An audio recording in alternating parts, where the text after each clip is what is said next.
আচ্ছা, এত সুন্দর প্রকৃতির মধ্যে আমরা সকালবেলা কেন ঘুম থেকে উঠতে পারি না? এটা কয়েকটা কারণ আছে। কতগুলো কারণের কারণে আমরা কিন্তু মনে কি করতে পারি না, এক্সারসাইজ করতে পারি না। ফার্স্ট হচ্ছে আমরা লেট করে ঘুমাই।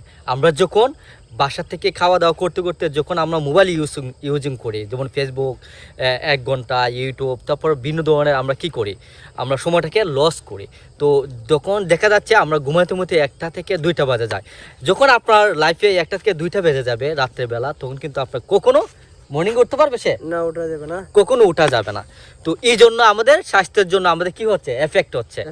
আমরা যখন একটা কথা আছে না যে early two bread and early two rice, মানে আপনার যত তাড়াতাড়ি ঘুমাতে যাবেন বিছানা, তত তাড়াতাড়ি সকালবেলা তত তাড়াতাড়ি উঠতে পারবেন।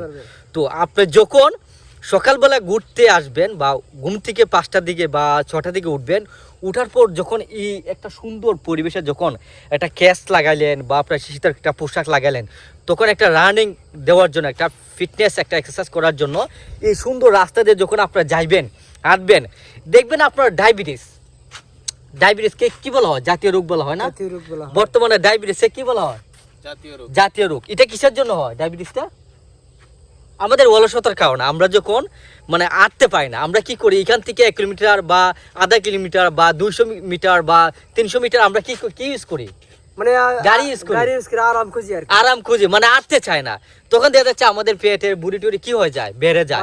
আমরা যদি সকালবেলায় মর্নিংয়ে ঘুম থেকে উঠার পরে এক্সারসাইজ করি, হাঁটাহাঁটা করি, যখন আপনার ফজর নামাজটা পড়ে যখন একটা যে কোনো একটা কাজের উদ্দেশ্যে বের হবেন, তখন এর মধ্যে কি হবে, আল্লাহর রহমত থাকে।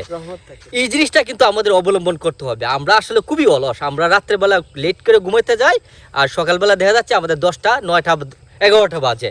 তখন কিন্তু আমাদের এই যে বয়সকালে আমাদের যে মানুষের যে আয়ু কিন্তু কমে যাচ্ছে। আমরা কিন্তু মানে রোগে আক্রান্ত হচ্ছে, আমরা ডিসিজ হচ্ছি, ভিন্ন রোগে, ডায়াবেটিস বা হাঁপানি বা আপনার হার্ট অ্যাটাক বা ব্রেন স্ট্রোক, মানে প্যারালাইসিস, যে কোনো ধরনের আমরা কি রোগে এফেক্টেড হচ্ছে।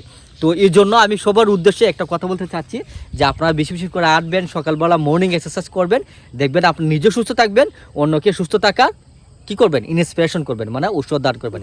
এটা হচ্ছে একটা আমার tips. Thank you so much.